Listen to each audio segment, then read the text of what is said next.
Hi everyone, this is Kristie with AG Takes Over, and whether you are visiting my channel for the first time ever or you are regular, I'm glad you're here. Today's video is definitely more chat style. I'm not on screen, but it's definitely kind of chatty. I got this idea for doing 23 YouTube tips in 2023 because it's catchy, but really just since the beginning of this year, I was thinking about doing a video where I share some of the kind of advice I give myself, the tips that I follow. And I figured if you're a viewer, this might not have as much appeal if you're not like actually creating content, but still it might shed some light on why you're drawn to certain channels or not drawn to others. If you are a current AGTuber, maybe you'll watch this and see how many of these you already do and whether you want to pick up any others, what you would add. Certainly you can add more in the comments. And if you're a future AGTuber, hopefully this will be helpful and save you some growing pains or, help you learn from other people and not make the mistakes on your own. Anyway, let's dive in. They are in no particular order, so we'll just go with it. First tip is give credit where credit's due. And what I mean by this is, if you do a Dressing My Dolls video, I don't think you have to search decades back and try to find who was the very first AGTuber to do a Dressing My Dolls video. They're kind of ubiquitous, right? So yeah, I don't think you have to credit people for that, but if you do a project and I am copying this person's project, then shout them out. If you are doing a video on a topic because you saw somebody else do it and you haven't really seen it a lot of places, shout that person out. That's just good manners. Speaking of which, Kimberly Hauk inspired this photo because she had these same two dolls dressed similarly, and I thought it was lovely. All right, second tip is related, build others up. I think that the AGTube community is actually really good about this. I can't speak for, the gamers or the beauty community or whatever else here on YouTube, but I think the AGTube community, we do a great job of shouting out customizers and Etsy shops and seamstresses and just people who contribute amazing things for our dolls. And yeah, definitely do that. It's a good thing. Participate in other AGTubers activities would be tip number 3. So right off the bat, I'm thinking Alley Cat Loves AG does an annual New Year's tag. Now and Forever AG does a monthly small channel Sunday, and lots of AGTubers do photo contests. So participate in some of those, right? If you have a channel, you're part of a community, so act like it. Tip number 4 is engage in the comments. This goes for comments on your channel and comments on others' channels. I imagine, my channel is still very much a small channel, so I can imagine that depending on what you've got going on in life and how big your channel gets, you might be getting hundreds of comments on each video. And responding at length is probably not reasonable, but even if it's just a thanks, even if it's just a smiley face, something, I've learned that they will do predictive responses for a lot of the comments that people make. And so you could literally just click on one of the responses that feels reasonable. I just think that it's nice to acknowledge people are taking the time to engage with you in the comments by engaging back. And I love to engage and comment on other people's content because yes, they'll see the watch hours. Yes, they can see the number of likes, but they don't know who's watching or what they think of it unless we comment. So yeah, comment. Next tip is post regularly. This will probably be a tip that anybody who ever does any AGTube advice will give you. For good reason. It matters. One, it's just an algorithm thing. I think YouTube likes those who post regularly, so your stuff is more likely to get suggested to non-subscribers if you post regularly. And also it's a way to build that sense of community and build a relationship with your viewers. What regularly means might be different for each person, but I would say at least once a month. At least once a month. If you can do it every 2 weeks or every week, I think that's really nice. I don't think you need to post obsessively. And I think that the goals that you set for posting need to be realistic. Otherwise, you're going to be stressed and or cranking out stuff that's kind of subpar just to have something to post, which doesn't really benefit anyone. Piggybacking on that, I would say tip number 6 is carve out or schedule time for filming. If you have a job, you have set hours and you know that you're going to be working during those hours and it's not really negotiable. And if you go to school, you know that during these hours and these days, I have classwork stuff going on and that's not negotiable. I think that if you're wanting to post regularly, you might need to take the same approach and say, this is the time that I film. It's not really negotiable. This is a standing appointment I have. So that I should say consider scheduling time for filming. If what you're doing is working, then don't worry about it, right? That's not for everybody. But if you're struggling to find time, then consider scheduling it. Number 7 is mix common and unique video types. So there are a lot of very standard, ubiquitous video types in the AGTUBE community. Unboxing videos, opinion videos, all my dolls videos, ranking videos, dressing my dolls, dollhouse tours, etc. I like all of those. I do all of those. I watch all of those. Nothing wrong with them. But also try to mix it up and add something that's maybe uniquely you. For example, I do a kind of a twist on all my dolls videos. Every once in a while, I'll take one article of clothing and style it 10 different ways. So I'm dressing the same doll in 10 different outfits, but using one piece of clothing in the same piece of clothing in every single outfit. Or when I do a regular dressing my dolls video, I use a randomizer and I just select the first 15 dolls that show up on the randomizer list. So some things that, or I add sign language to a video once a month. Not that that's an option for everybody, but try to find some things that are unique contributions you can make to the community. Number 8 is about subscriber number. And I just think it's a good idea not to get too obsessed about that. So focus on, when I say quality over quantity, I don't mean what's the quality of your subscribers, because that's super weird and judgy. I mean, focus on a quality of the relationship that you build with people who frequent your channel, rather than having more and more and more people frequent it. You might develop really good relationships with people who really enjoy and engage with your channel. And I think that that is worth 3 or 4 people who subscribe, but you never hear anything from them and you never connect with them. Tip number 9, limit or avoid sensationalism.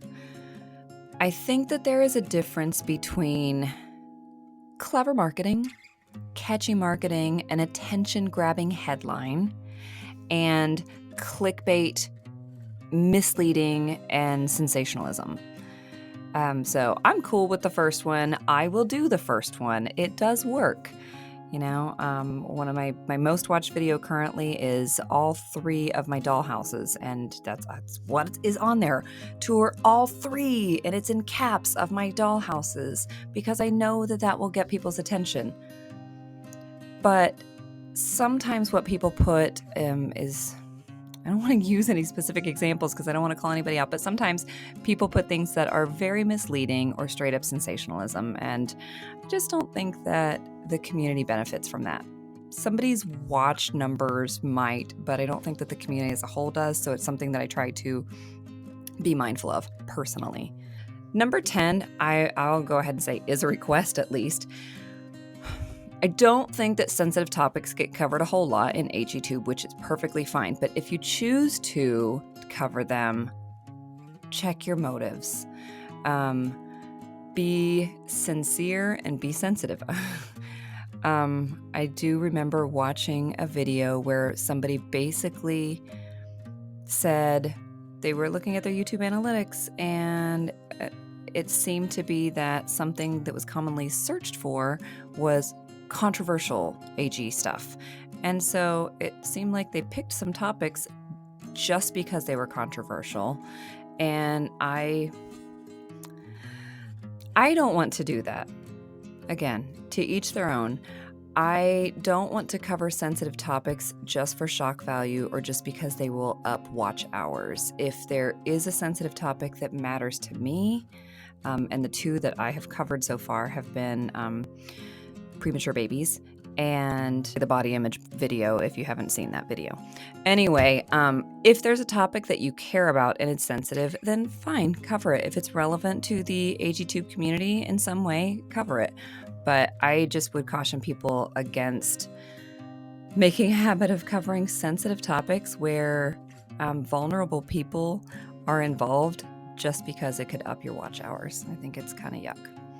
All right. Make sure your voice is loud and clear. This is not metaphorical. It's literal. Like, make sure people can hear your voice.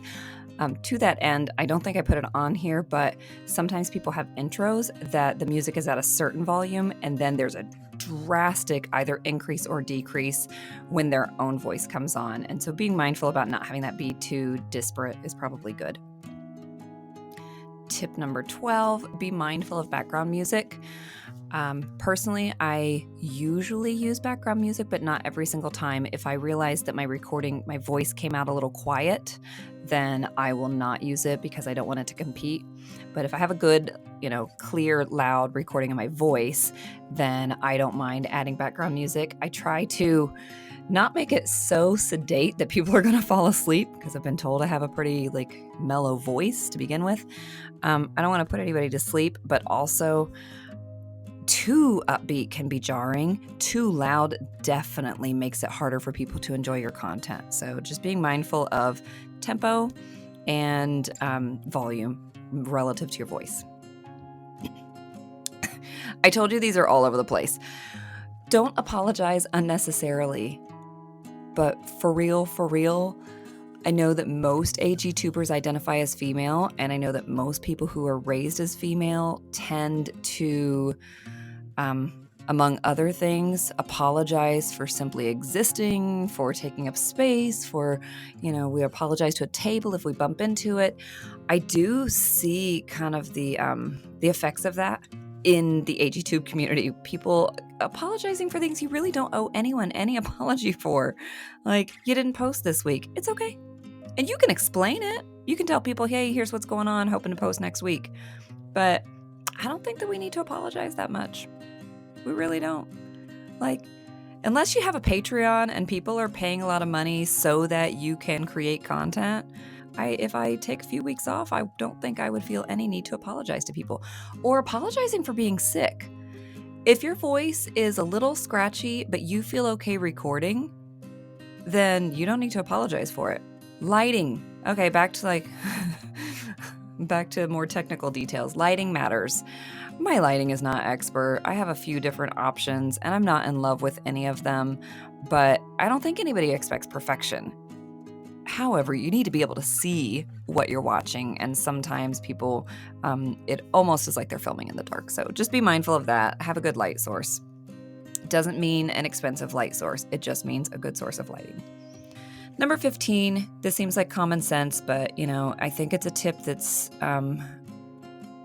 it's well worth mentioning, especially if somebody starts to get in the spiral of obsessing over the number of subscribers or their watch hours or whatever. Make the kinds of videos that you love watching. I really like watching dollhouse tours, so I make them. They're not among my most watched videos. I don't care. I mean, other than the 3 dollhouse ones, but when I decorate seasonally, those don't get all that many views. I don't care. I'm going to make the kinds of videos that I love watching because the content I enjoy is the content I want there to be more of in this community. So, yeah. Keep an idea notebook. This can be digital or it can be old school. I have an old school one. I also end up jotting things down in my phone, but I do like to have a paper notebook. You just get ideas in the most random moments and places, and I don't want to forget them. Also, if you were feeling like, I want to film something, but I'm not really sure what, having a list of ideas can help you. It's not just one option. You can kind of scroll through and go, okay, well, that one is going to take more time and I really don't have the energy or the time for that this week. Oh, but here's one that could be short and easy, or vice versa. Like, hey, I've got a lot of time on my hands. I'm going to do some of those that I've been putting off because I didn't have the time. But yeah, idea books. I'm a fan.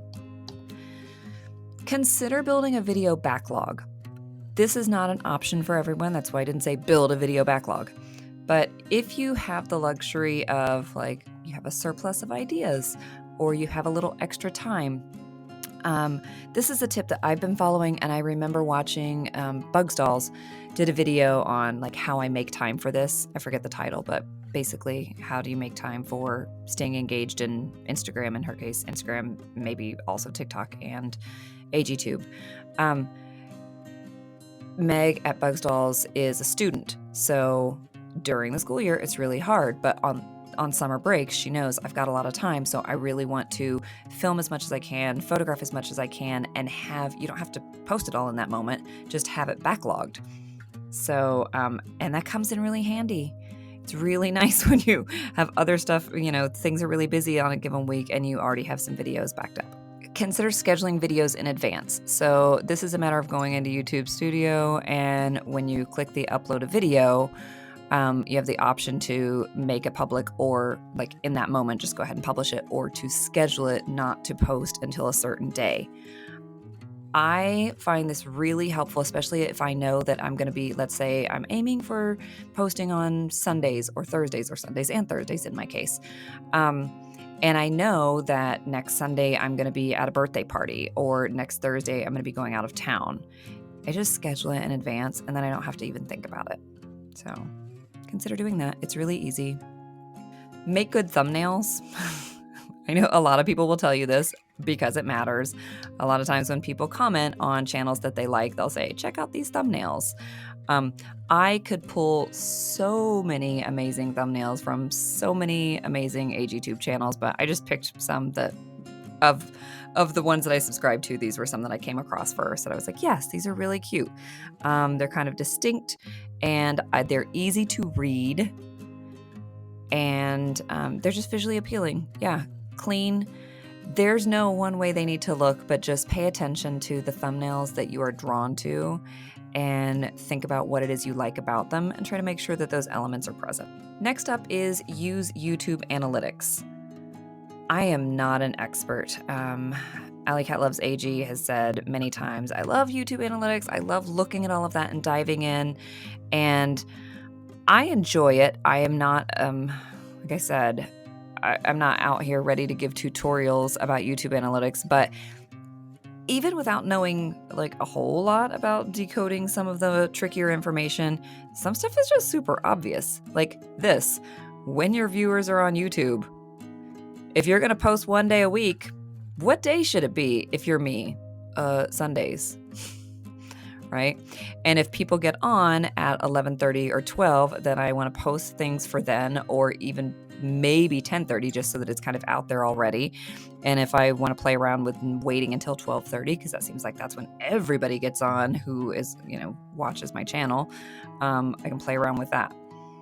If I were looking for 2 days, I would go, well, maybe then Thursday, because that's kind of a midway point, and Thursday afternoon looks decent.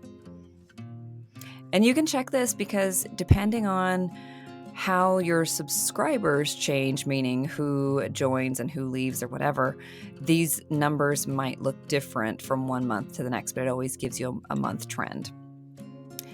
Or here, if you were looking at intros, this will tell you how many people or what percentage of your viewers were still watching 30 seconds in, because you lose a lot of people after that. And if you looked at which videos are doing best, you could see, is there something similar about the intros? Are they faster paced? Do they have more visually going on? Do they dive straight into the content? Are they more dramatic? What is it that's working for those that isn't for the others below? Because it'll also tell you below typical intros. Number 21 is a consistent look and feel helps. So Anne over at Now and Forever AG is a good example. I know that many of her videos, she will be on camera just chatting. Unless it's a look through, Pretty much I count on seeing her face, and I kind of know, like, these are even usually the rooms that she's in. This is the general feel of them. This is the general look of them. Am I gonna get mad and unsubscribe if she decides to film from her basement and not be on camera? No, but it's just kind of nice to know, I don't know, it's branding or whatever. It's just kind of nice to know what to expect. So it's nice to offer that to your viewers. Tip number 22 sounds snarky, but not everything needs to be posted. I don't need to tell you every single little detail about my doll collecting life. I get things that I unbox on my own and I don't film them because I just don't need to. You don't need to see every single thing. Your life will keep right on going, and so will mine. So if I want to open something and enjoy it immediately and I don't have the time to film, that's what I'll do. It's okay. And number 23, have fun. Enjoy sharing your passion. I don't think that most people go into AGTUBE because they think they're going to get rich and famous. And if they do, maybe somebody should let them in on a little secret. That's not really what happens. But I think that we go into it maybe for slightly different reasons, but at the core of them is I want to have fun and I want to enjoy sharing this passion with other people. So whatever else is going on, don't lose sight of that. If that means you need to take a break, if that means you need to switch it up, if that, if that means ignoring the number of subscribers and focusing on connecting more with people, whatever it is, just have fun. Those are some tips that I had. Like I said, I could have probably come up with far more, but since it was 2023, that seemed like a good place to stop. I would love to know what other tips you have for people if you have an AGTUBE channel, or if you're considering starting one, what other tips you're hoping to follow. And I appreciate your time. I hope to see you for my next video. Thanks for watching.